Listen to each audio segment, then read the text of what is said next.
everyone, and welcome to episode 39 of... might be plastered, I don't know. They're not watching it, doesn't matter. Welcome to whatever this is called. Yep. And whoever's on it. Yeah. So this is episode 39.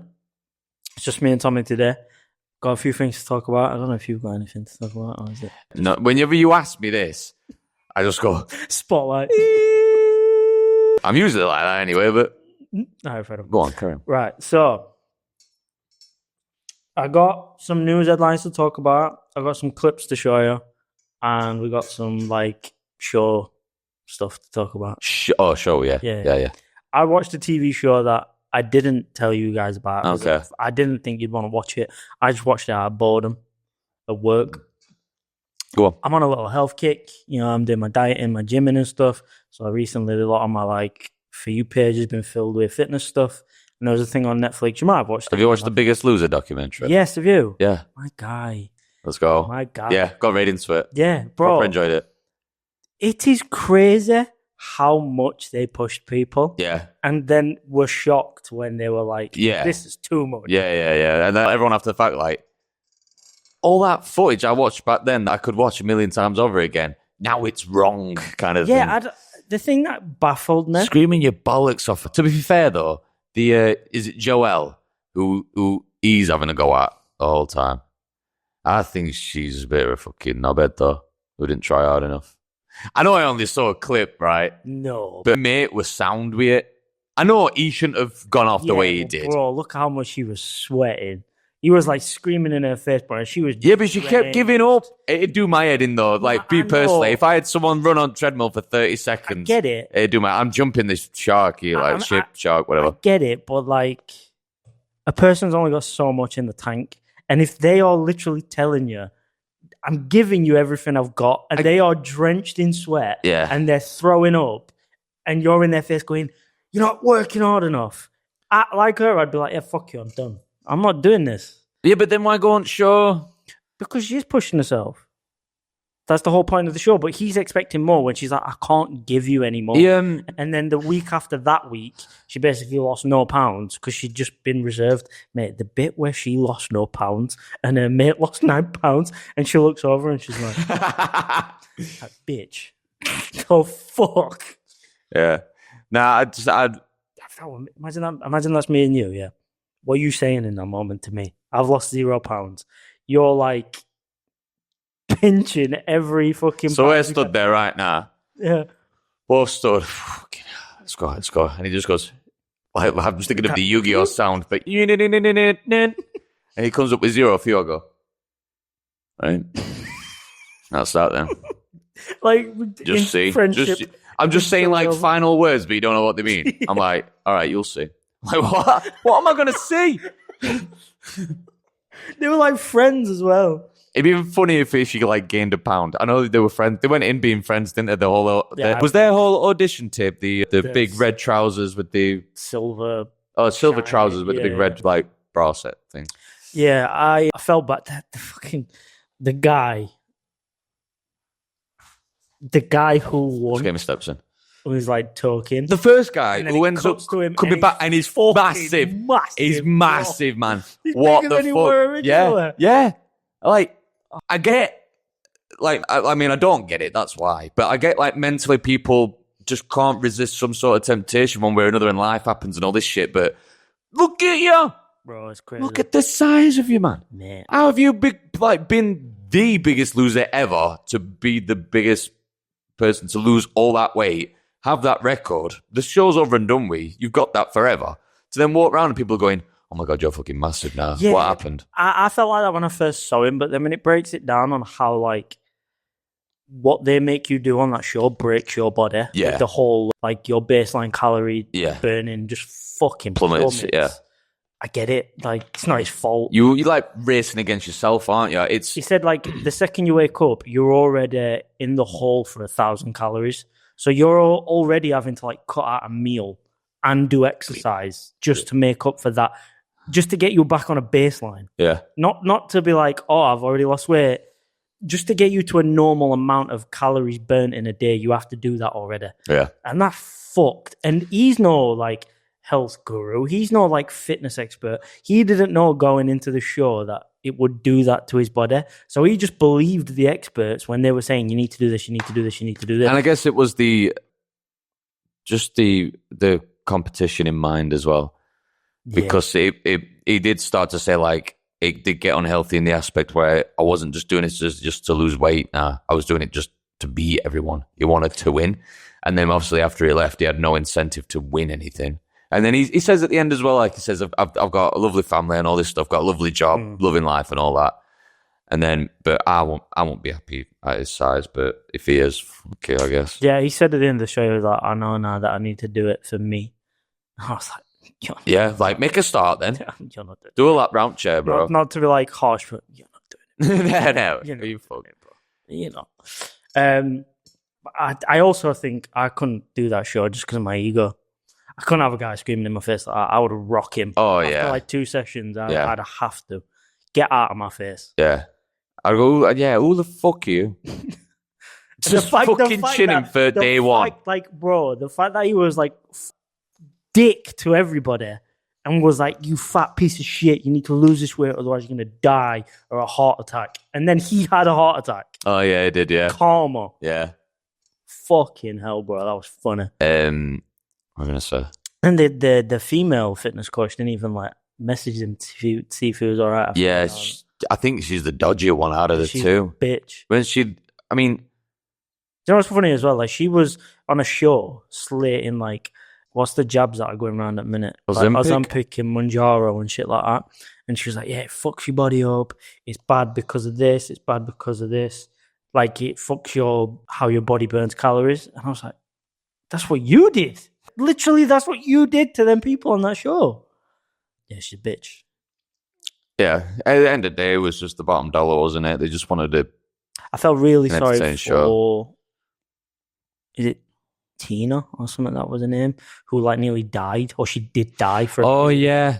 Oh mate, that was fucking funny. When she recovers, it's doctor's like, don't work out, don't do anything, don't do anything strenuous or anything like that. Just diet and blah blah blah blah. And then end of week, she's done no exercise. They've not been showering her at all. She's lost like double figure fucking weight. Yeah, and they were they're all like all fucking fitness. Yeah. Shouters. And there was like one where she only lost 3 pounds and she got voted out for it. Yeah. It's like, but she nearly died, bro. Like, what? Yeah. Should have weighed a lot less if she fucking died. Should have probably won. Just propped her body up on fucking. Yeah. And they only win $250,000. Like, all that for $250,000. That's a lot of money. Like, I'm not going to say it's not a lot of money, but in my eyes, it ain't worth it. And another thing, like, how is the winner determined by the end? Who's lost? Is it just a vote? Accumulative. So if you go in fucking weighing the most, you can lose the most. I don't know because you do get voted out. So you could be. You get voted out by everybody else to start with, but obviously there's not enough people to vote you out by then. There can't be 2 people left and go, I vote for me. Well, I vote for me. No, but I mean, you do get voted out like for most of the show. Yeah. So you could be at like the halfway point and you've lost more than anyone else, but then still get voted out. So yeah, I don't know how it does work. But if you do get voted out more, if you do lose more than the other person might not weigh as much as you in the first place and get down to the same weight. Yeah. So I don't know how it works. I thought it'd be more of, I don't know, man, because everyone's body's different, like height wise. Like, I'd be able to get to 68 kilo easier than Kieran would be able to. Yeah, I don't know how it works, bro. But then he'd be able to lose weight where he's at now than I would, because I'm already. Because they also reveal like. But then he's won because he's fatter than me in first place. It'd be like, he shows you when they reveal the winner, they say they've won when the final weight is there. So it must be something to do with the final weight to declare. I have no idea how they declare a winner. Do you know when they put him in the room with the temptation room or whatever the fuck, and there's all them cupcakes and all that shit everywhere? I was like, vote me out. I don't give a fuck. I'll be fucking eating everything. I'm like, I'll run for free after. I got a free meal for day. Mate, you're not shouting at me. Mate, honestly. Yeah, I ain't got the willpower. Also, I know for, again, the ego, I'd walk in that room I know they're trying to clown me, like make me like a fucking animal by sticking me in a room full of fucking food like going into a fucking car dealership. So they can be like, haha, look at this fat piece of shit, he wants to eat that food. I just look at the camera and I just fucking start eating while looking at the camera and fuck you. Bro, the way they made them like animals. I'd take a cupcake out and sneak it for the next gym session. When we're on treadmill, I'd fucking get it out. Yeah. Also, like, I do blame the fucking contestants. You knew what you were going on. Because then when they're crying and they're being like, oh, this is just a fucking reality show for you. Yeah. No shit. Yeah, we're on season 5. Exactly. This has been the same shit. It's got a bit worse, but it's the same shit. I actually didn't mind that Joelle. Especially for the fact that she actually lost loads of weight. She did lose loads of weight, but I hated her, the way she was speaking and stuff like that, and just shit she was saying after. I don't know. I didn't mind her, but when I just felt to me like a bit self-entitled when she was sat there after the fact, skinny, like good for you, whatever. But I don't know. I can't remember exactly what she was saying, but I don't know. I feel like I thought her mate was sound though. I feel like flip. She was having a laugh. I think her mate were a twat, and Joelle were alright. I like twats. But even like with, I forgot what I was saying. You were about you liked her but didn't like her, and I was the opposite with that. Yeah, with Joelle, like as much as I thought she was okay, like I didn't mind her. There was a bit where she was like talking to the thing after the fight, and she was like, "It was in that moment I realized they didn't care about my health. They were just doing it for the reality of the show, like the reality show." And I was like, "Oh my god!" I was like, "Fucker, you're an energy-saving light bulb. It takes forever for you to fucking switch on." Yeah, like obviously. The fuck? Why do you? Oh, I don't know. But then that made me think like she was just saying that for camera. Then, yeah, maybe like, just being dramatic for the documentary. Now, maybe I get that. But overall, I enjoyed that documentary. I did. Yeah. Obviously you can get riled up at stuff and still. I actually didn't by it. I didn't expect much from it either. I did. Yeah, we were same though. 3 episodes in it. Just thought, oh, whack this on. Yeah, I did enjoy it. I felt sorry for the doctor. Yeah. Behind it all, because he was saying his bit like, no, you shouldn't do this. Don't have these caffeine pills while doing it. Don't have anything like that. And they're all fucking popping behind the scenes. There was a bit of like drama with him though, because apparently a load of contestants said they told him what they were doing. And then, like, he claimed to not know anything about it. I guess. I don't know. But again, there was multiple times when he tried to get involved, and they were like, "That's probably why." Like, there's so much funny business. If you did try and say, "Oh," it'd probably be like, "Shut up." I don't know, bro. Like in my eyes, if someone says to me, "You can either be fat, but you'd be like happy, or you can go on the show," just leave me be, and let me. I just know I won't be happy being fat though. No, neither would I, but I think I'd be happier being fat than going through that fucking show. I'll go through it, sure. It's for a season. Fuck that, I just do it on my own. Yeah, but I'd just get voted out straight away. Be an absolute cock end. Yeah. and then just eat everything, and then get kicked, and then just lose weight normally. Yeah. On to the second TV show. Yes. Or series we watched. Yes. Alien Earth. Yeah, I'm sorry I'm not caught up on all 4 episodes. I did watch the first 2. I am very curious to know your opinion on this. I'm barely invested into this show. You're not enjoying it? No. Really? No. Bro, I like watching it for her face. I think she's pretty. She's pretty. But that's all I can take out of it. Like, I don't know. The beginning of the first episode shot amazingly. Straight from the 70s. Like, it's there. Like, even the cinematographer had some sort of lens they must have used or something like that. It felt like the movie was on. Yeah. I think they even, like, fiddled with the audio to make it have that sort of, I don't know, analog effect kind of thing. And everyone's just sat down chatting again like it was in the first Alien.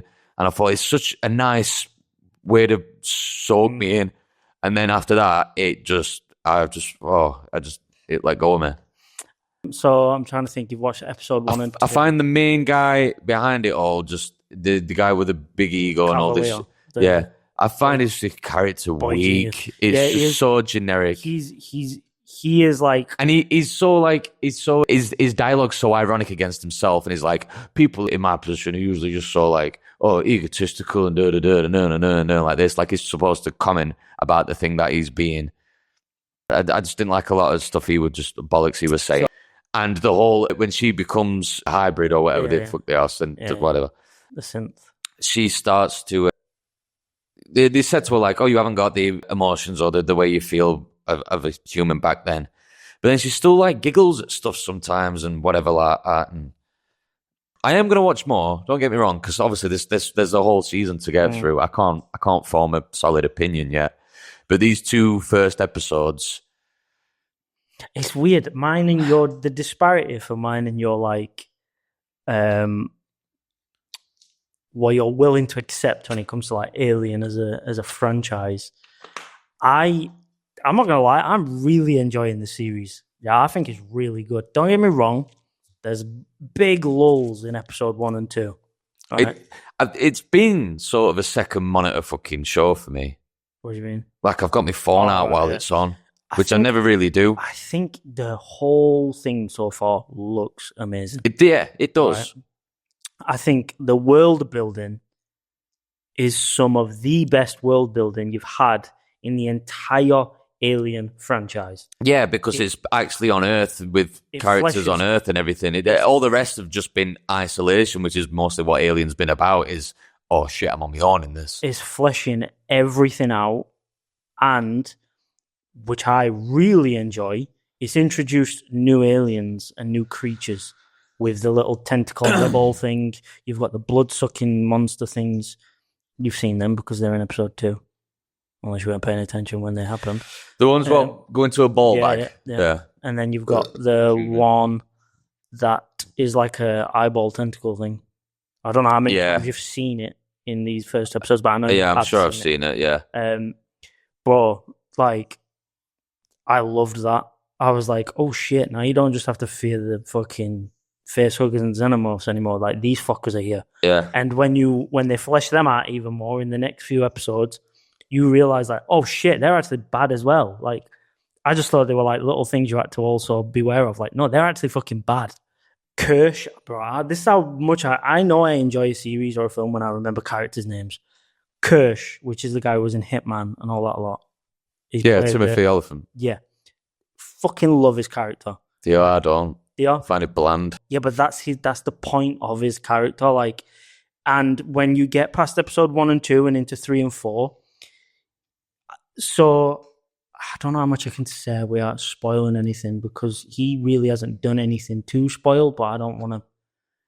But the way that, like, he's an enigma in the way that, like, do I trust him? Do I not trust him? Is he good? Is he not? Because he's done things where you think, oh no, he's actually good. Like, he's looking out for Wendy. He's looking out for Boy Wonder, the boy. He's like strictly objective in her. But then, like, something vague will happen, and you're like, is he? Does he have an agenda? Yeah. But then I don't know if that's just through previous world building in other Alien things where you just don't trust, like, robots in the fucking universe. But everything so far, he's like, you should believe he's good. Well, he seems like a bit of a capitalist kind of thing, where it's like, fuck the little people. Like, this is so fixated on just one goal, and then everyone else is expendable for it, kind of thing.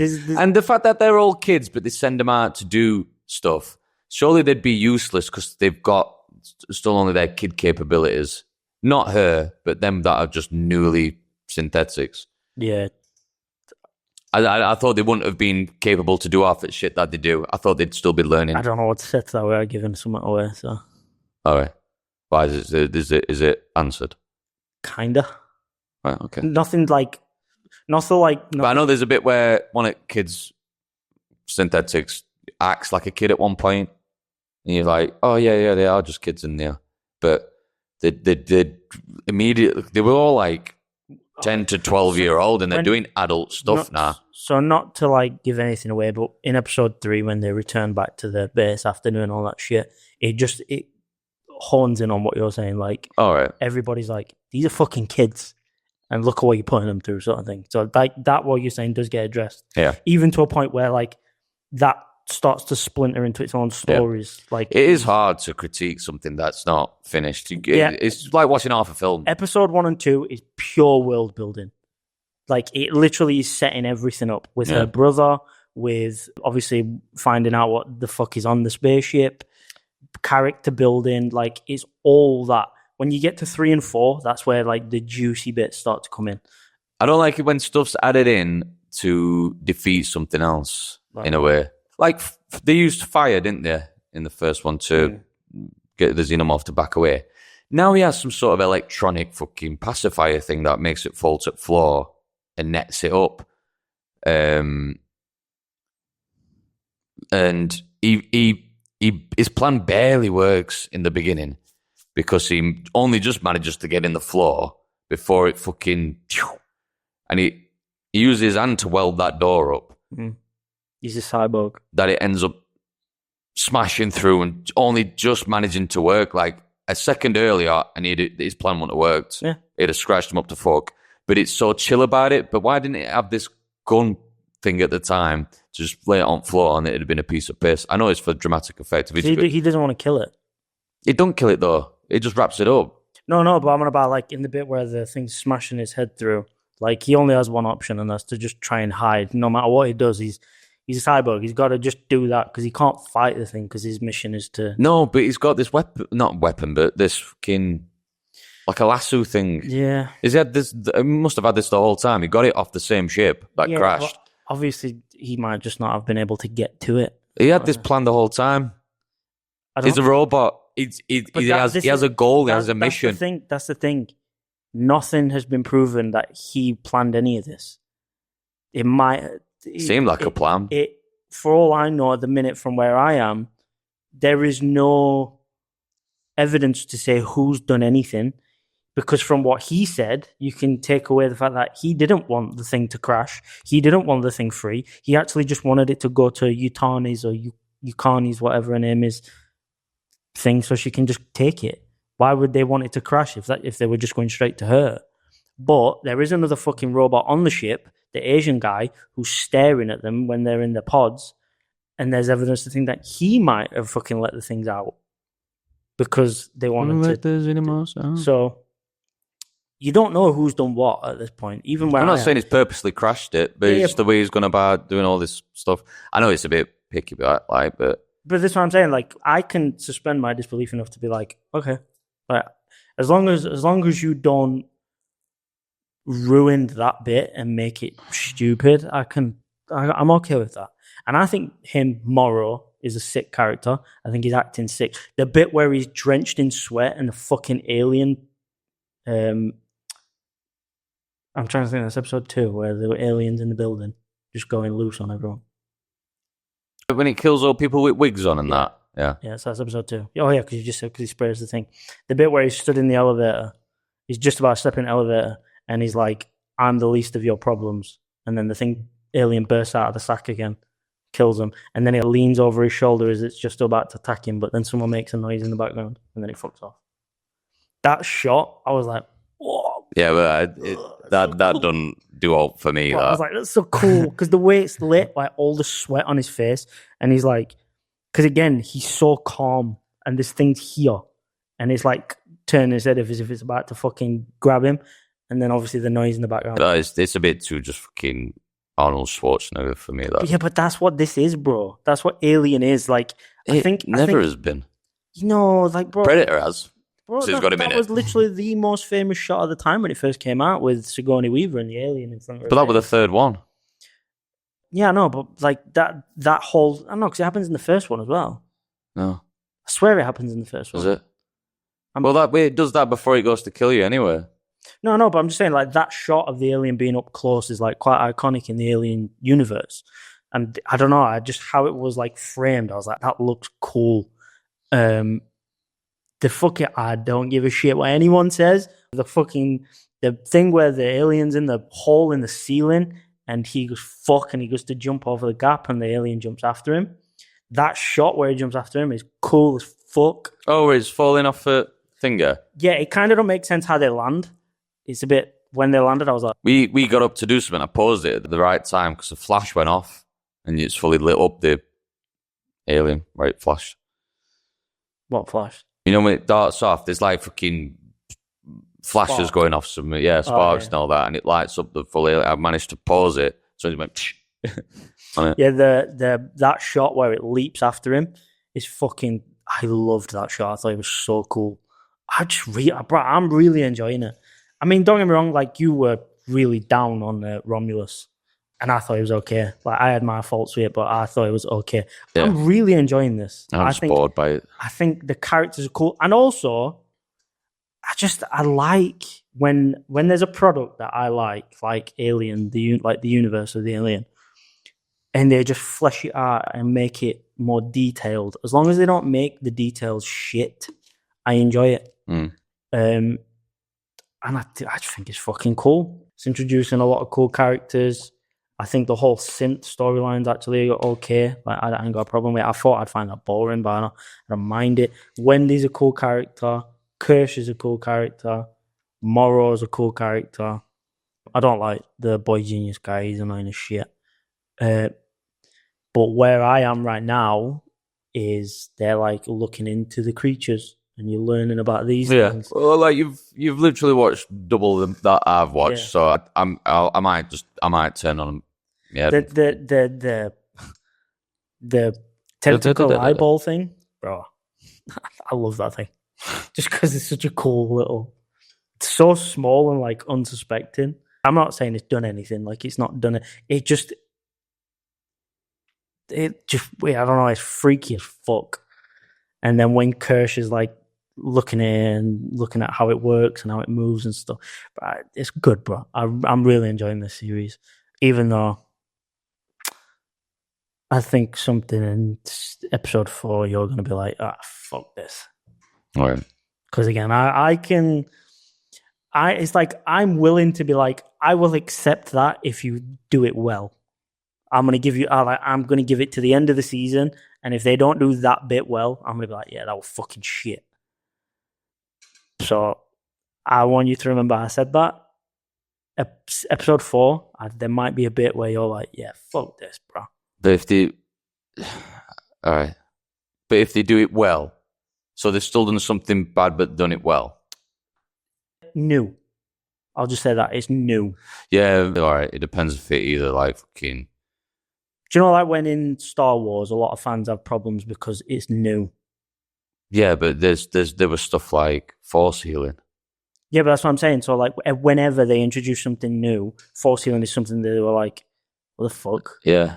That's just an example of something like that. So they've introduced something kind of new that's not seen before in Alien, and some people might be like, what the fuck? But if it is just something new, that's all right. But if it was something like in Star Wars with force healing, or everything that came before it is like, what the fuck? Why didn't anyone have it then?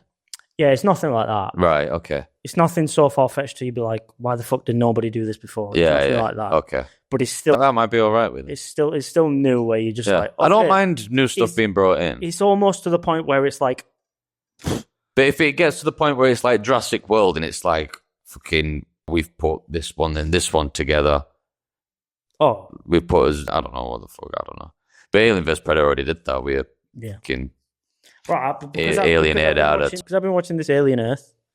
It's made my TikTok full of like alien lore, and the comic books for Alien are so like fucking detailed, bro. There's so much crazy stories on like alien comic books and shit. But yeah, I'm enjoying it. I'm hoping they don't fuck it up. I was hoping you really enjoyed it. I might end up really enjoying it. I wanted to be gassed off it with you. I need to actually fucking. I have a prediction that I would have. It's a shame you're not up to date with it. Because I had a prediction that I was going to say, but I don't want to say it because it'll spoil something. So. All right, no worries. I will be watching more, and I probably will finish it. You'll be up to date by next time we're chatting about it anyway. But yeah. Probably not. but yeah, I'm enjoying it. Hopefully, keeps delivering. Keeps delivering to what I like. The momentum going. Yeah, because again, preference. People like it. People don't. Personally, I think it's good so far. I think as well, I'm one of them that's just really happy to see things I like. Yeah, I am happy that is. I mean, I do have that element to it. I mean, that's why I'm watching it. I think for me, this might be behind Alien 1, the best looking Alien thing I've seen so far. Shot for shot. Like, it's better than Prometheus. All that. It's better than Alien 2, 3, all that. Another thing about the beginning shot itself, I thought were amazing. And that's a long continuous shot as well, with them just talking, and they're just, this whole world's happening, and you're just a fly on the wall. I love that kind of thing. And then it just felt, and then when it jumps to the actual show, it just felt just too modern. It felt juxtaposing. I got back into this world, and I thought, if they just carry this like sort of mood for the rest of it, burying that kind of nostalgia just from an aesthetic point of view and everything, I'll probably be enjoying it more. It also explains something that I don't ever think has been explained in an Alien film before, which I appreciate, because I always wondered how it worked. That it says that basically government failed on planet Earth, so 5 like companies rose up and just took control of the planet, being Wayland, Prodigy is what the series is about, and then it mentions 3 others, and they're called the 5. Right. And that's never been explained, because you only ever hear about Wayland in Alien, and I think it mentions Yutani as well. But that's it. It's like very vague. And every time I've watched Alien stuff, I'm like, right, but I want to know why, like, what's happened to Earth? Like, it literally never says anything about Earth. And again, it's explained a part of it. I'm like, cool. I appreciate that. But please enjoy it. I'm begging you. Okay. But yeah, so far I'll give it a 7 out of 10. All right. It's not too high, but I'm enjoying it. I even wrote fucking notes on it. That's how much I'm enjoying it. You're a dickhead for not enjoying it. That's what I'm saying. Right, so Conformist. I have a thread and a news story. Which one would you prefer to listen to first? News, okay. So, man in Tanzania who thought he had a infection in his chest from a piercing. Turns out he had an infection because there was a knife in his chest. There was a knife in his chest. Yeah. A knife went past his skin. Yeah. Like it was flowing around in his chest. Yeah. So the entire like kitchen knife blade was like. What, and the handle snapped off? Yeah. So it was just a blade sat in his chest. How do you not know? Yeah. He's in there for 8 years. What? Yeah. How can they track that back? Right. How can they know how old I'm gonna read the thing. A knife and is? Then we'll talk about it after.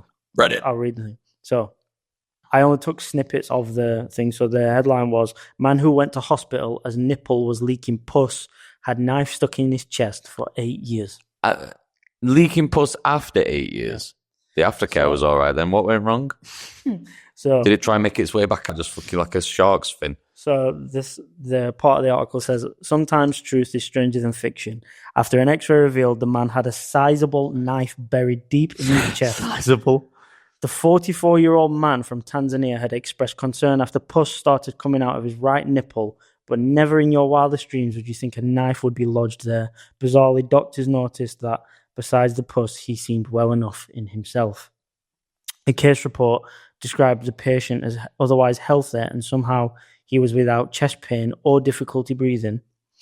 Doctors became concerned when the man confessed he'd been involved in a violent altercation some 8 years earlier.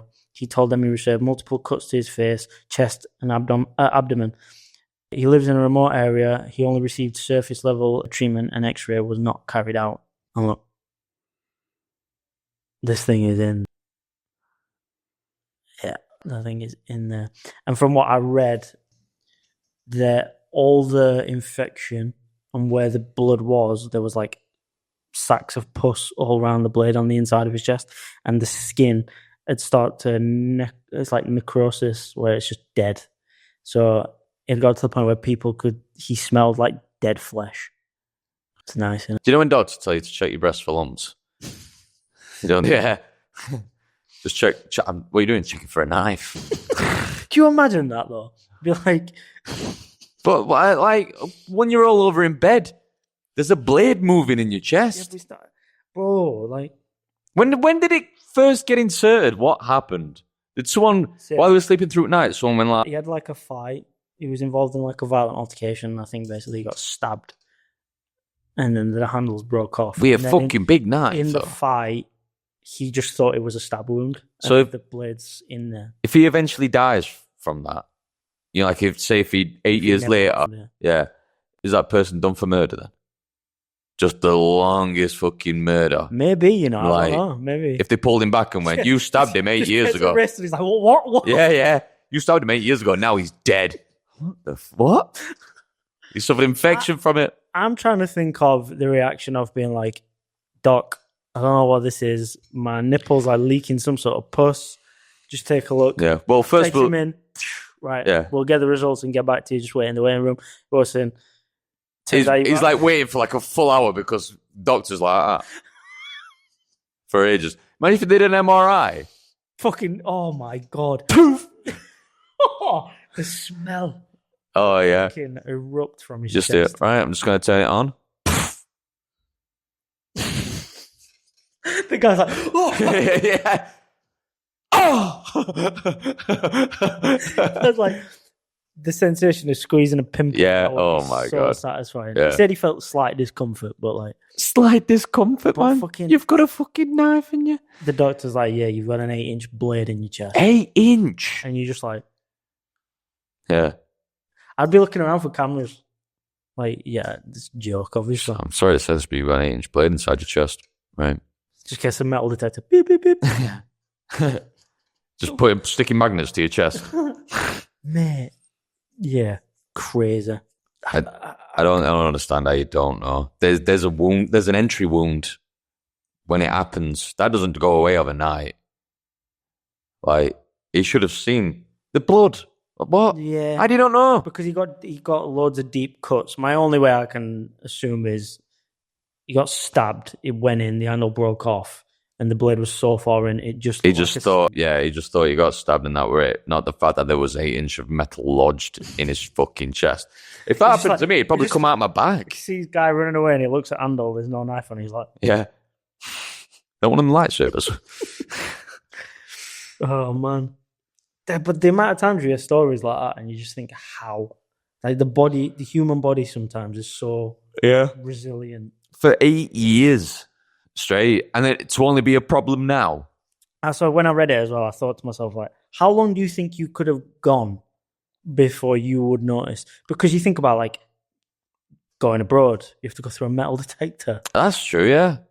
like Yeah. just Like, random things. Like you're like, I swear to God, I ain't got out. And they go, yeah, all right. And fucking put it glove on like that. get out, because you can see on the fucking body scanner there's Yeah. like a blade. In. Yeah, he's got a knife. Mate, in that his would chest. that would be like the most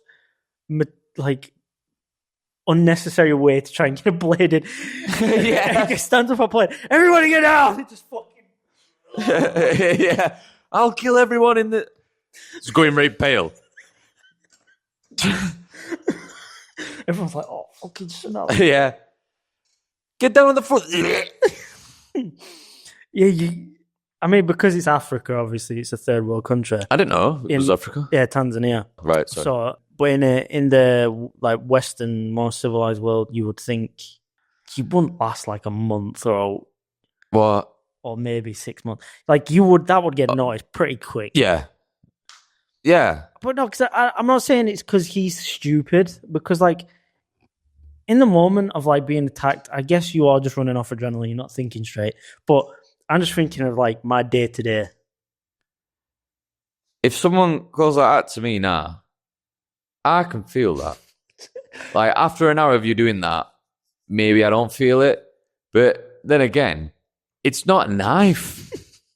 I'm just thinking like I'll be like on my knees playing with Jackson. He'll run up and go and jump on me, and then Blade will just. Yeah. I'm like, oh. Yeah. And I'm like looking at Jackson. What have you done? Yeah. And he's there like that. You get stabbed again, and it pushes directly on the blade and pushes that one out. And then it pulls out. So you get a fresh blade. Oh. Just this fucking blood, rusty ass blade. Because obviously you've got oxygen and liquid Yeah. and blood and water. It'd be an orange blade by the time it comes out, unless it's stainless steel. I don't. The smell as well. That's why I couldn't get in. That's why I couldn't get my head around the smell. Yeah. I don't even know what that smells like. Have you never smelled like any rotten like animal, dead animal? Or It's a horrible smell, bro. Perhaps. When we were to UC, there were some sort of bird had died in yard, and I went to get some stuff from yard, and bro, the smell, I'm so close to vomiting. It was a big bird as well. I must have smelled it before. It's like right sweet, sickly, rotten smell. It's Yeah, maybe, yeah. That's why, like, once you've smelled that, you know that smell for the rest of your life. Like, that's why I like coppers when they come across a killer or something and they smell it, they're like, give it up. Yeah, you got a blade in your chest, don't you? So, I have clips or the thread. What would you want next? The thread. We'll go thread. Okay. So I found a little thread on Reddit. Went down a rabbit hole. I didn't grab too many because I didn't want to do too much. But the thread was, for people who grew up before smartphones, what is something that the newer generation won't experience? The journey for porn. I didn't think, but yeah. I mean, they're getting it hard now, aren't they? So, I mean, they're not. Because, yeah, because of the ID shit. But so pre-smartphones, yeah. What don't they realise now? What they've got now, what they couldn't get then? Or also what they won't experience. What they won't experience. So like what our generation got, they won't experience. Arguing over something and then there's not an answer for it. That is one of them. Yeah. Yes. Like not being able to Google shit. Yeah, so you can confidently back an argument without fear of being like, yeah. And then after the argument, so be like, I don't know if that were even right, man. And that I feel that as well in different generations. Like when I argue with my dad, and I know he's wrong about something, and I can see in his face he's not 100%, he will 100% not back down.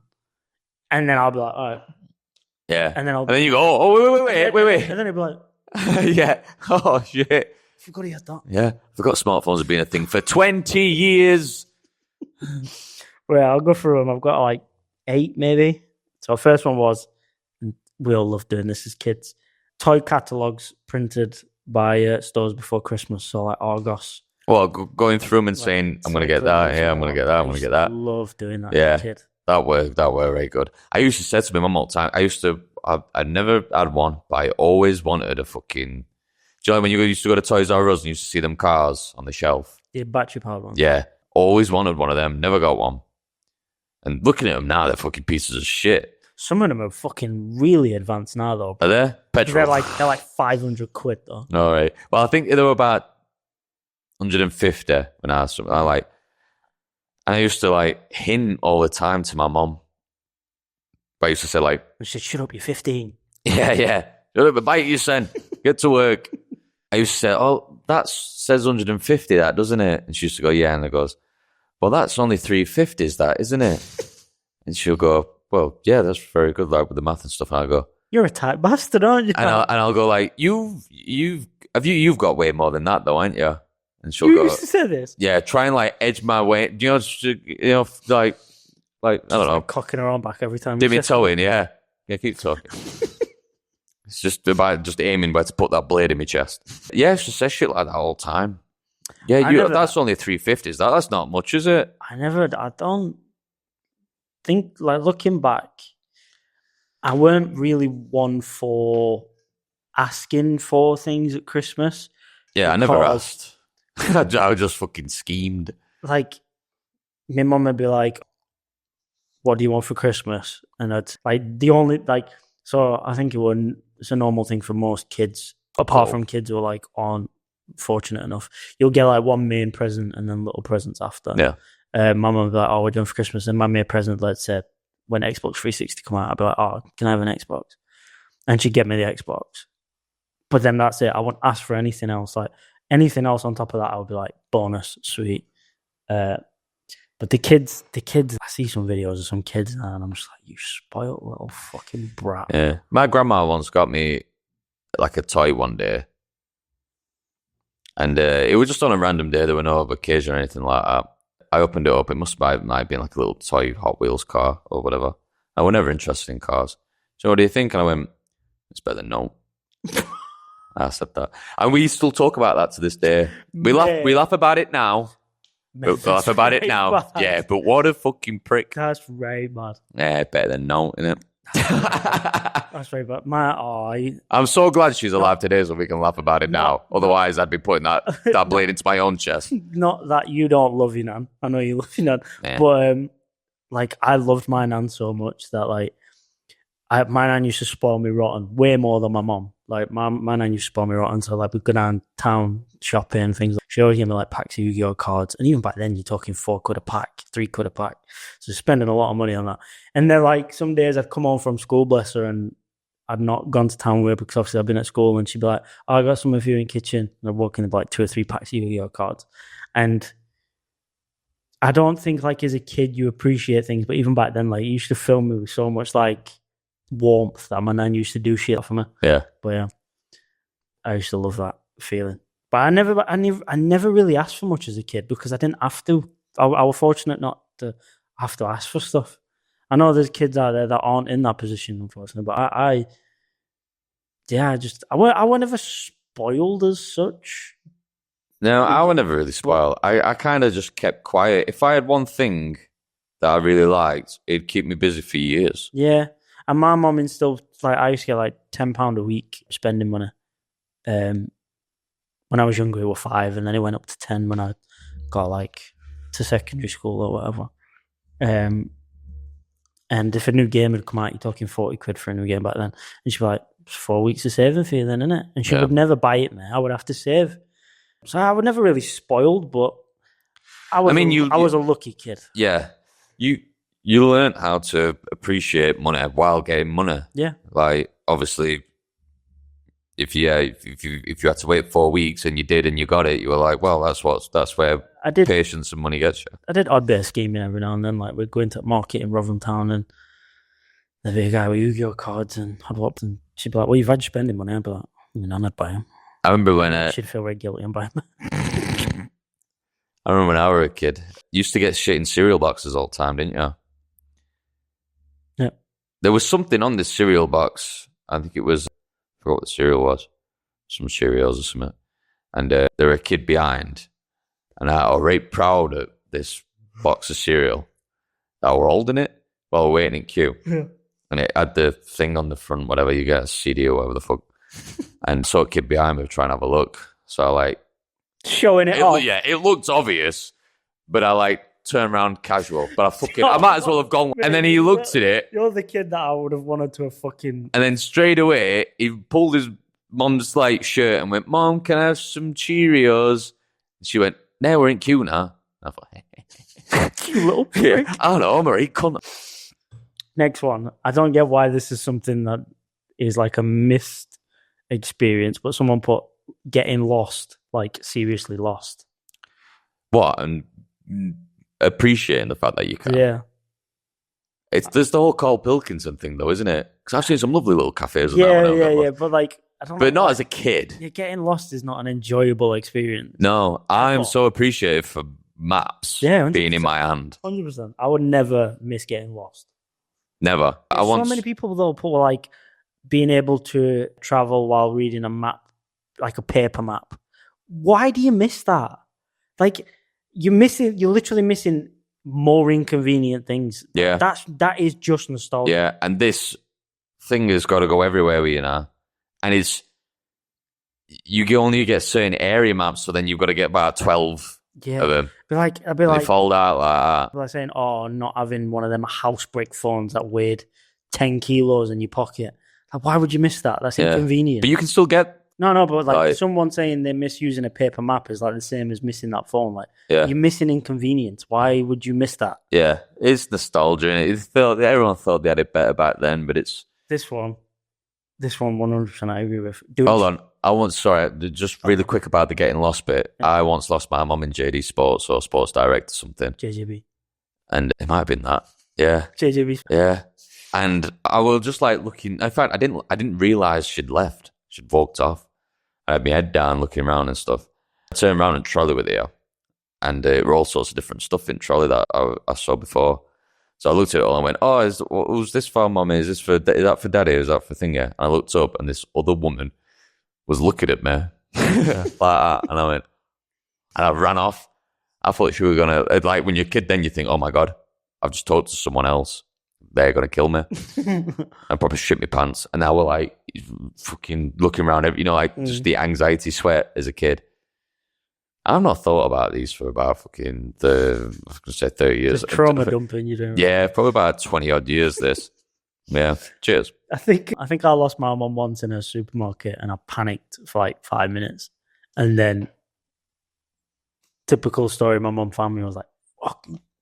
I've always wanted to go to front of the counter and have them announce the person, saying, "Oh, this person's waiting for you at the front, but do it now." Do you know what I like? If we're in B&M or something, Danielle's in there and she wanders off. Might go to the front. What are you going to say? Like, I'm her carer or something? And go, "Oh, can Danielle Naylor come to the front, please? There's blah, blah, blah, blah. Tommy's here at the front desk." And she comes and I'm crying. Like, where have you been? Fuck.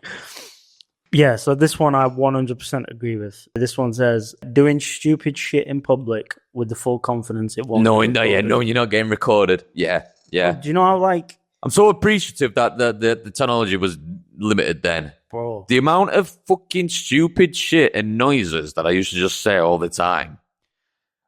My story in the back of the car. Oh, yeah. There is some footage of me. We used to have a little camcorder. Like a little cassette camcorder fucking thing that you could only play it back on there and then plug it into the TV with your AC, like 3-colored thing. I'm so excited. And there's one of us going from, we were in a tent in Spain or whatever the fuck, but it wanted like a resort where people were renting out like thingies as well, but you could camp there. So we were camping there and we were just walking to the pool, probably about 5 to 10 minute walk. And the whole fucking time, people were as the family were going, "Oh yeah, we're off to the pool today. Yeah, we're all gonna have a lovely time. Oh, we're gonna do this, we're gonna do that." The whole time everyone's talking, you can just hear.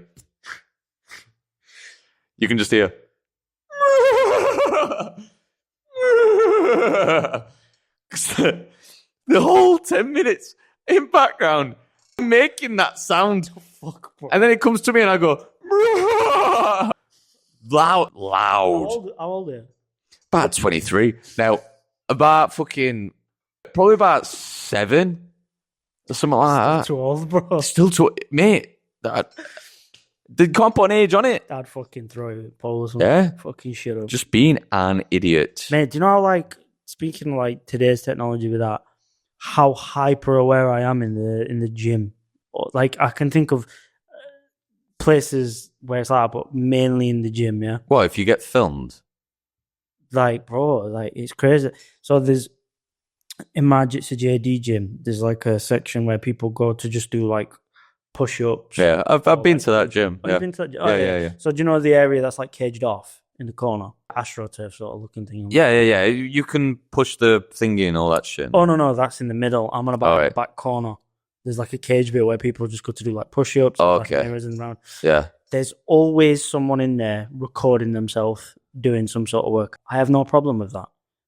If you're some sort of aspiring or already are a content creator doing gym stuff, fine. But the amount of judgment that you get now, especially for as a guy with women in the gym, some of the stuff that women wear, if you are caught to be even looking close to their direction, it's automatically assumed that you're fucking staring. Not all the time. It's a lot of the time it's rage bait. You've never been pulled up on glancing at someone, have you? No. But the thing is, it's I'm so hyper aware of it that I purposely choose. So if it's me and Scott, if I will position Scott, so I'm looking at you, knowing the people I don't want to think I'm looking at them are here, just so I can't even get mistakenly thought. I won't worry about it. No, just because. Because the only time videos on the internet have been, and that's happened, where she's called out, "Can I help you with something? Can I help you with something?" When she's filming herself taking a shirt jumper off. They're only big videos because it rarely happens, right? Yeah. I get that it can happen, but I just won't worry about it. I'd face them, fuck it, and I'm not looking at you. I also don't. It's egotistical of them to think that I am in the first place. That is true, but I also know, there are lots of guys who do that. So I just don't want. Again, this is me overcompensating in my brain, overthinking it. I will do my most to make sure I'm not making them feel uncomfortable. Yeah, Even if it you're the guy who'll cross the street if you're walking on the same side as a woman. Because I don't want to make any guy or woman. I don't want anyone feel uncomfortable. So I'll get well out of your way. I'm so in my own world. Like I don't notice anyone else there. If I do go to the gym anyway, I've just got my headphones on and they don't come off until I leave. Even it's a bit of a problem with me though, because even to the point where a lass will approach me for a piece of equipment that I'm using to see if I'm done using it, or a machine or something like that. I'm so like avoiding to like even look, because I'm like, I don't want you thinking that of me. So fuck off, kind of thing. I think it sounds, and no offense to you, but it sounds like a bit of a you problem as well. No, it is. 100% is. Because if I have asked women, like even like attractive women who are working, like I've waited next to them until they finish the set. Not looking at them while they're doing the set, because that would make them feel comfortable. But then I've waited, and when they put it down, I've gone to them like, "Oh, are you done? You're doing a thing." You're like, "Nice pair of tits, by the way." Yeah, go on. Yeah, when she's doing like fucking deadlifts in that mirror bit, I'm in back going, "Cool." But it's like, for example, this is just my opinion. People can have their own opinion on what they want, right? But some gym shorts are like purposely designed to catch the eye. Yeah. Right? And again, just because they're wearing them doesn't give a guy the right to stare at her. I will 100% say if a guy's staring at you, no matter what you're wearing, the guy is the problem. Staring's always wrong. But some shorts that like, some of them that like are made to go up the fucking crack and just cup your arse cheeks to make you look like you've got a fucking Nicki Minaj fucking back, mate. It can just catch your attention on a glance. Of course. Like, what the fuck? But then I sometimes feel guilty, and I'm like, in my head, I'm like, you're being stupid. But it can't be helped. Like, there was a lass yesterday when we went to the gym. She was on the stepping machine, and how it works in my gym, I don't know if you remember, because I don't know last time you went. There's like all the treadmills, but then in the middle there's like 3 stepping machines. And all this side, barring one, had been put out of road, and all this side were in use. So me and Scott were like waiting or deciding whether we should just go on separate ones on opposite ends treadmill. And as I'm doing this, I'm just like staring into space, but I was like staring in the general direction of someone on the stepper, and it were a lass wearing a pair of them shorts, and I was like, oh fuck, like probably someone's probably thinking I'm staring at her. Yeah, it's fine to. And then and then back to the original point, if you're caught on camera doing that, bro, you're cooked. Yeah, you're getting posted immediately. You'd have to be doing it for a while though for a camera to capture you doing that. Yeah, you have to be probably like. But yeah, it can't be helped. Like doing what? Like obviously, women can go to the gym dressed like that. You'd be stupid if you didn't know that people would be looking. The same thing with guys wearing string vests. Yeah. You'd be stupid to think that people won't be looking. If you don't want to be seen and you don't want to complain, then then I'm sorry, but you've got to cover up to the point where if people come up to you and go, "What fucking hell are you?" then that's harassment. That's fair enough. But if someone's like going like that and then but they're carrying on and then 10 seconds later they go like that again, it's because they like what they see. Yeah. It's not because they're going kind of thing. I know that's not fit camera, that because I keep looking that way, but girls do it to guys as well. I know. Yeah. It does. It works both ways. That's why I mentioned about thinking. I like to wear shorts that are above the knee because I like to see sometimes the little bit of quad that might stick out a little bit or something like that. And I like to wear vests because I like to see the side bit as well. Yeah, the lats, especially when I'm doing a pull down bar. I know that people are going to see. Yeah. Regardless of whether they like it or not. I'm in a building full of people. I'll go and stand next to someone I like and just fucking... yeah. Like, I won't dress like that anywhere else. I'm not going to go to the library like that. Then I will feel uncomfortable. Yeah. But, it's just part of parcel, innit? Yeah. But you can... But you like, if it's air-conditioned, that's fantastic. And if you feel that uncomfortable about... I know, it's the other way around. If you're willing to complain about someone looking at you, just them glances, though, then... Men and women cover up. Yeah. That was a long... I know, yeah. I don't know why I got so much into that. I'm not even that bothered. I don't go to the gym. I run next to a canal. Next one, going on holiday and being completely detached from everything. I'm not going to lie, I do that anyway still. Yeah. Like, the only reason I have my phone, like, I don't go on any social media really anyway, so I'm not even that much in touch with anything. I'm guilty for TikTok. Anyway. I am guilty for TikTok. I'll go on TikTok just at work sometimes, but I'll only go on, I'll look at what people have sent me, watch them, and then go off. Yeah. But when we went to Portugal recently, me, Lauren and Jax. Yeah, but you did get fucking separated from the world. Yeah, for like 12 hours, but... That's a long time. It is, but even... So I have no option to... That was like on the third day, and even... Like, if I take your phone away for 12 hours now, it'll make a difference to your day, won't it? It'd make a difference. Like, it would feel strange not having my phone at hand. Yeah. But it wouldn't like affect me that much, because in Portugal, I barely looked at my phone. The only time I really picked up my phone was like if my mum or dad were FaceTiming me. That was it. Or to like take a video of Jackson swimming pool or on beach or something. Like, apart from that, I didn't touch my phone because, there's no reason to. I appreciate where I am. I'm with my family. Yeah, it feels like you're pushing them away if you face away from them. Like, we've made all this effort to get here. In fact, that's a lie. And now you're trying to tether yourself back home. That's a lie. The one time I did go on my phone, Lauren went for a nap. Jack's were having a nap. And that's fine. I was sat by the pool having a pint and I just went on my phone. That's fine. That's it. Next one, the 56k modem sound and downloading MP3s off of LimeWire. So they won't feel the benefit of that, or they just won't experience it. All right. Because that is nostalgia again. There is nostalgia, but it fucking sucked. Yeah. Internet speed was shite. It was. Mate, the pictures used to fucking go like that, man. The Russian roulette of downloading shit off LimeWire. Yeah. I remember I used to use it for music all the time, and this one was like, hey, you can download movies off. I was like, really? Yeah, it take you a week. So I started like downloading movies. Bro, just because a fucking file says this is this, don't mean it is that. I remember there was a film I downloaded, clicked it open, it was a video of a dog fucking a woman. Oh, sick. And at like 12 years old, it does something to your brain. I was like, the fuck, and closed it right quick. It makes you like cold on the inside. Yeah, that's very weird. Yeah. Because it was a mixture of like, what the fuck? And I know I shouldn't be watching this. Like, it's like your blood turns to syrup. Yeah, it was awful. And I can't tell nobody. I can't be like, guess what I just saw? Like, what the fuck? Yeah. So I had to just delete the file immediately. Check this out. Awful, man. This is apparently a SpongeBob movie, this. I can't remember what movie we were trying to download either. Not a dog fucking a woman, I can say that. Typing it in a lot. Fucking first results come up straight away, bang, boom, download. There you go. Yeah, I'm like, if I can't get Grinch, I'm going to end up watching that. Hey! yeah, they've got it. We've got that, all that, and they've got it. Corned beef sandwich, let's go.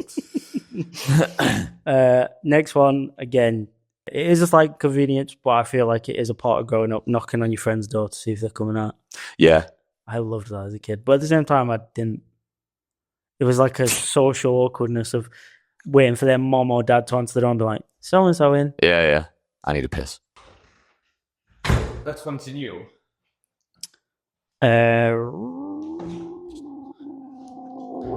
Yeah, so knocking on a friend's door. Yeah. I never really did that much either. I did. There was one friend on my road. It was like way more awkward than it should have been.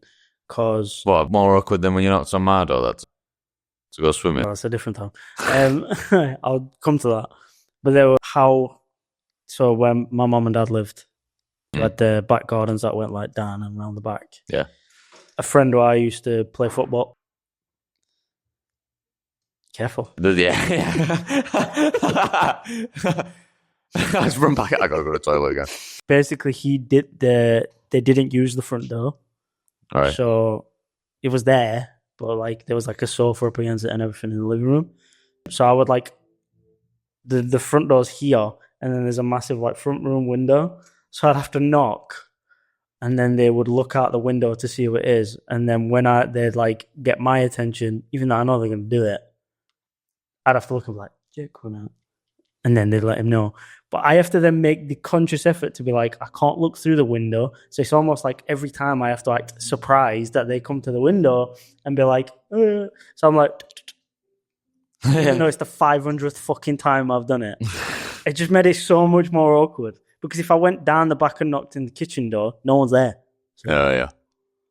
But yeah, that were fun. But yeah, that time I knocked for you. And you, for once, you were the unreliable one. Because you said you were going to come swimming and then bailed. Yeah, I've completely forgot, to be honest. Still feel guilty about that? Sorry? Still feel guilty about that? Yeah. Do you really? Yeah. That's how good of a fucking friend I think I am. Or I try to be anyway. Yeah, no. I mean, don't feel guilty about it, but... I mean, it's not that I'm like I can't sleep at night, but I'm just thinking, oh, fucking hell, you're a prick then, weren't you? Everybody's done something like that. Yeah. I'm just humbled by reminding myself, I guess. But no, come on. You were going to mention someone then? No. I was saying like everybody's done some shit. Yeah, people still do it. Next one. Waiting for morning news on snow days to see if your school was open or closed. What, on news? On radio news. Oh, on radio, yeah. No, we're good at that. Mate, there were times when snow was bad. And I'd be like, I'll put radio on, see if Firth Park's open. And then she'd like go to car to put Natalie in car for going to school and stuff. And then she'll be like, right, I'm going to go grab something from upstairs with her.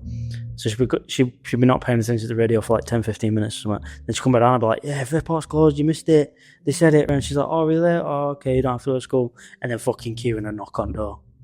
Oh, what are you doing, you knobhead? I've just convinced the fucking Firth Park. Oh, so you lied? Yeah, I lied, bro. Bless my nan. Rest in peace. You were gullible. I was a golden child. Anything I said was gospel. Kieran. Yeah, ruined it. Yeah.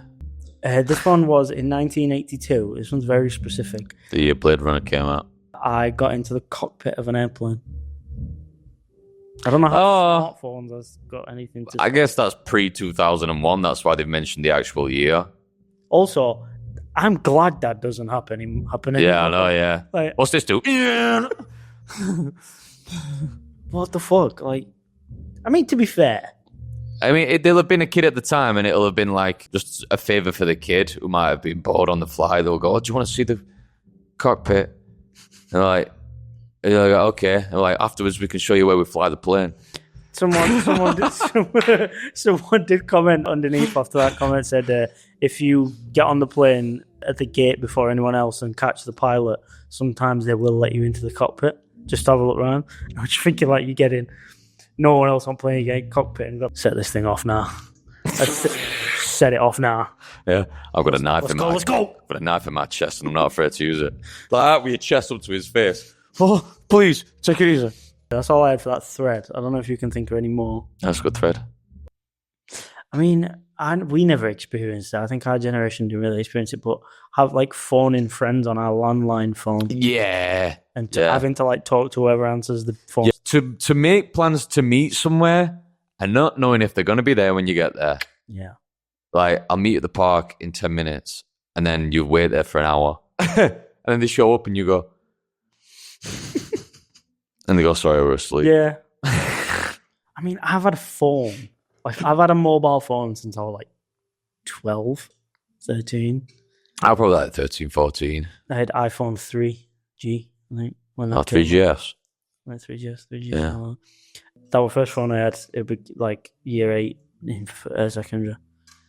So most of my life I've been okay with being like contacting people and stuff. In fact, that's a lie. I had a phone before that. I had Walkman. Black Walkman slide phone. The Sony Ericsson. Yeah. So that's probably like 11. Yeah, I remember us having phones. Yeah. Oh, no, I had that one. But it didn't work as a phone. But you could play music, so I had that. It was loud. I had that with the 2 speakers that came with it plugged in. Oh, yeah. I used to sit gaming till like 1 in the morning on a fucking school night, and that's why I never slept. And I'd have my speakers propped up with a radio station on a camera or radio. And at like midnight, it turned to like this weird station where people are just phoning and tell sex stories. And here we are today. I know, yeah. Like, I'm going to do that when I'm older. I had the Cybershot one as well, where it slide away the... Oh, yeah. Kind of like my phone case now. Yeah. Only there's about 18 cameras on back of that fucking thing.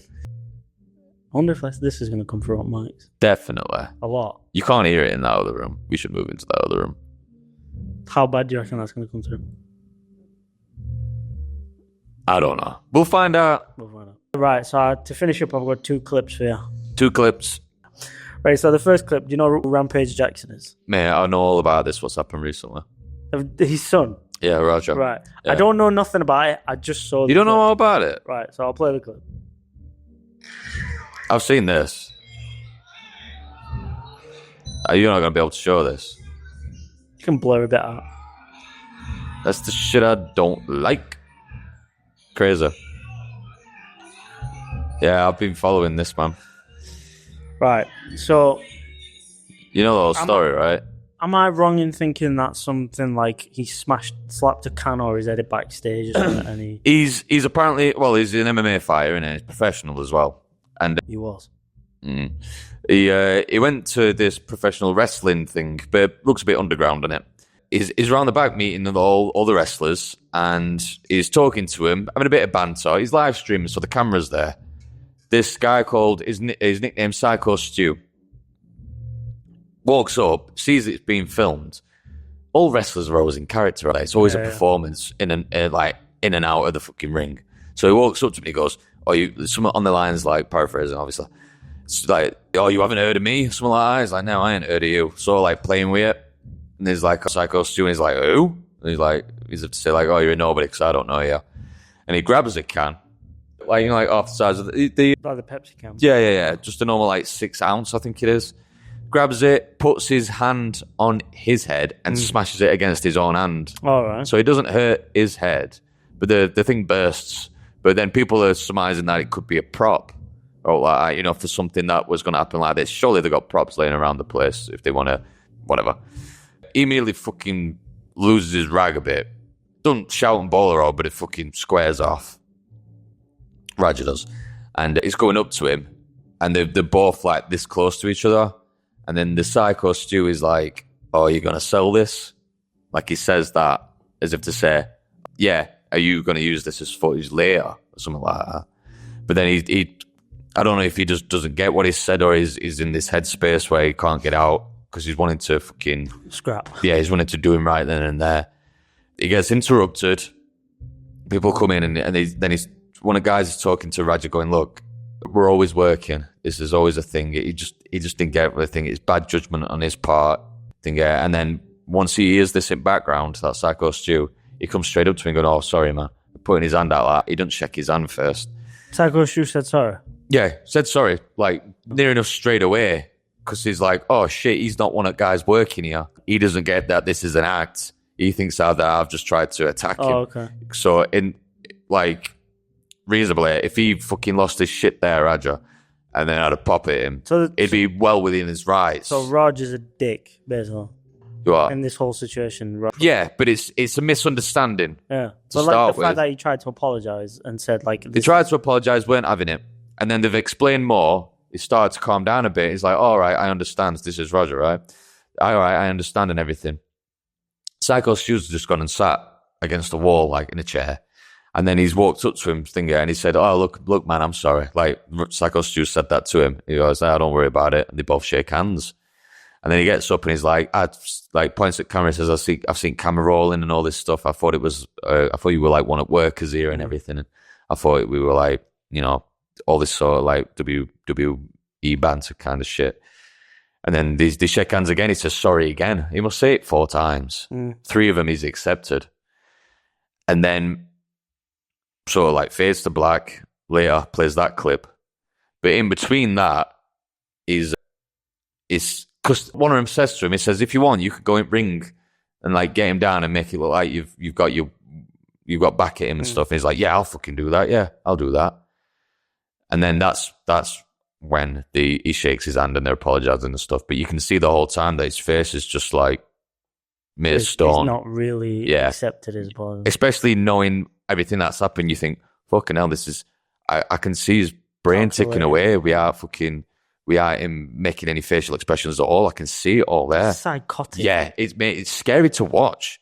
He's just this 25-year-old guy, but the footage of him picking him up in the middle of the ring, he's fucking strong, man. Sparked before he even starts. Yeah, because he smacks his head on back on mat or whatever it is on bottom. There's little clips because the whole thing's live streamed. It's just the stupidest thing anyway. I mean, it's good for that the fact that he's got caught. There's no argument there after what he's done. But he's sat there and he's talking to camera guys saying, "Oh yeah, they think I'm just going to go in and just play about a little bit." He says, "I'm not." He says, "I'm going to hit him until they fucking drag me off him." Like premeditated, man. And then he said it to camera. You can see him planning without any words, and then he just goes and says it. Wow. And then he goes in, decks him to 4, hits him non-fucking stop. Obviously, you can make it look real, so I'm guessing everyone's just in shock. Yeah, obviously. First it seems like the crowd are like, woo! And then it finally fucking kicks in. The crowd's even later than the wrestlers. Hats off to him who fucking actually decked him. And someone decks him? Well, he gets him on floor, doesn't he? Have you not seen the full clip? I've seen someone grab him in like a headlock thing. Well, he grabs him, but he does like a fucking... you know, like when they grab him by finger at neck and slow him down. So he's used that move on him to get him down. But then he tries to get back up straight away, and they need like 4 or 5 people on him to push him into corner at ring. I don't get what he's on, man, but he's strong. I mean, when you're on pure adrenaline and rage, it can but he's so strong. But everyone's on that right now, aren't they? I mean, he's got rage though to benefit, I guess. Plus, he's like not giving a fuck who he hurts, whereas they're probably conscious of being like... They're fighting him off. Fucking Psycho Stu's just a starfish in the middle of the fucking thing, face covered in blood. They finally gets him out at ring, walks, filming this whole time. The audio's glitching. It sounds like this weird fucking... Like the microphone's underwater. But then he finally... Because he's got it on a necklace, his microphone. And finally turns it back on, and then he's going like, fucking calling me a bitch, man, and all this stuff. I want to stand up for my fucking self. Proper going off at himself, like. And then they come out after, like some of the wrestlers again, and they're like, "Oh, you need to get back in now, like you know, you don't just fucking run off." And then, but they do end up walking off. They get back in car. I think they drive off a bit. They go to like this car park where his phone rings, Roger's phone rings. And someone who's still in the building saying, like, look, they can't get this, they can't wake him up, this guy. They said he's flatlining in the middle of the ring.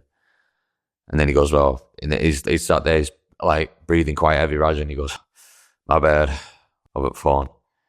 And then he says to him, he goes, oh, I'm going to call you back. And then hangs up on the person who's trying to inform him of what's just happened. And then that cuts out.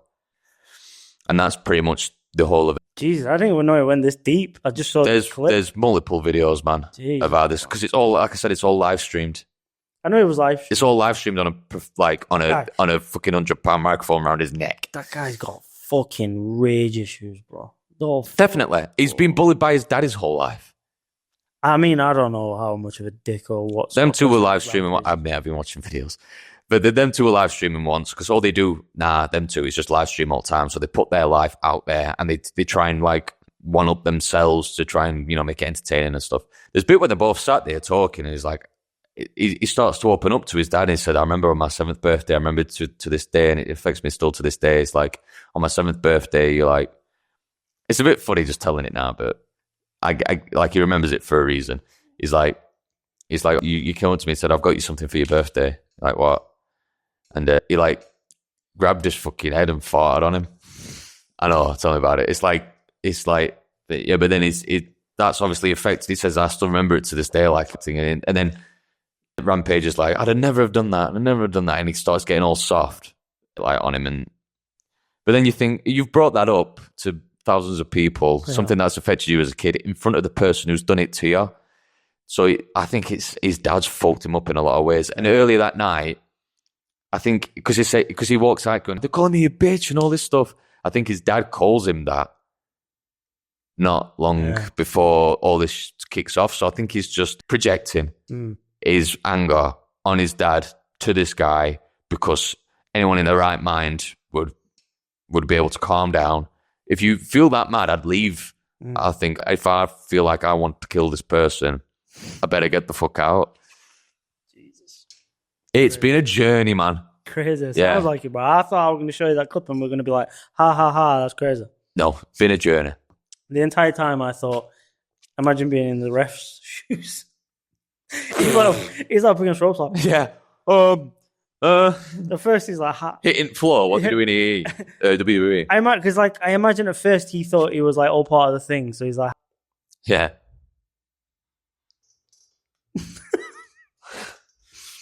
yeah, mate, crazy.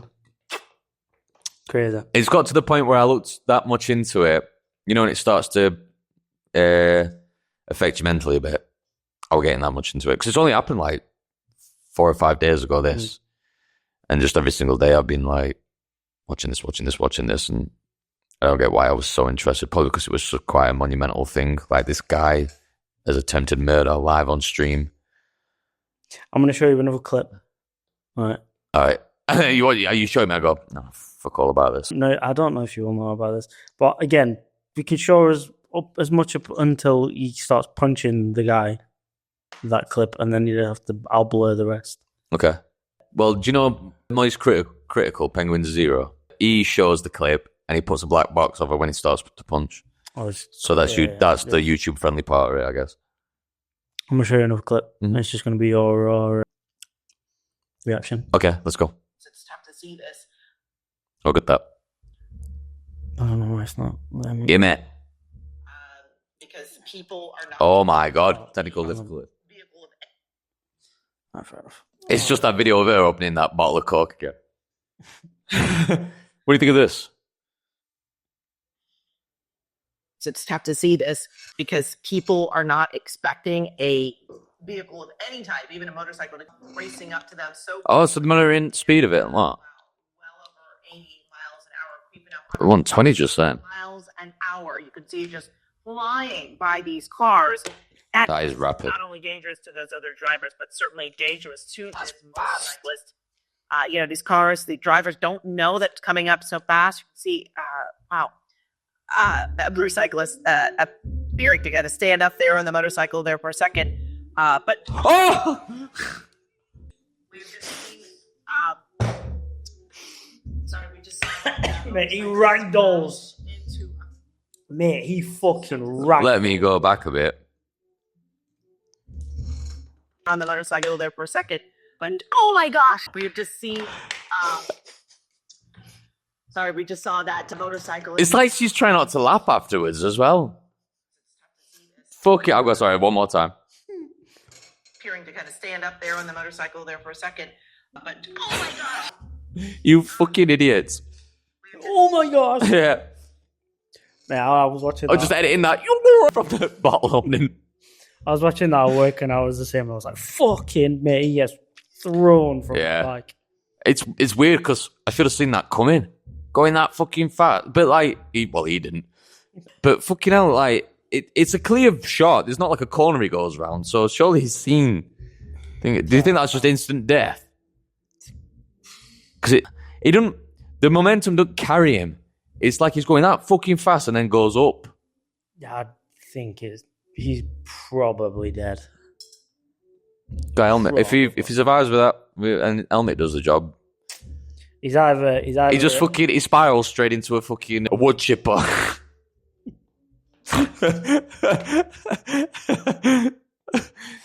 Yeah. Oh, come on. You're like midair. He's like, oh, I'm all right. Yeah. It's feet first as well, but he lands so solidly. Yeah, he's got to be finished. I don't see how he gets thrown like and just. Do you know any context behind that? Do you know why he's on the? No one does. I just found that clip and just laughed. Yeah. Thing is, it's sad when anyone potentially. You get what you ask for. You get what you ask for. Yeah. So. Fuck around and find out, man. Exactly. 130 miles per hour down a busy intersection. Exactly. And on that note, thank you for watching. Yes, thank you very much. But yeah, episode 40 next time. Yes, episode 40. I feel like it should be way higher. Yeah. Right, it's been a year and a half, hasn't it? It's been a while now. And we've got 40 episodes. It's almost a year's worth, like one a week. Yeah. I don't know. We should do one episode a day forever. Catch up. Anyway, thank you. But yeah, thanks for watching, guys. Bye bye. Bye bye bye bye bye.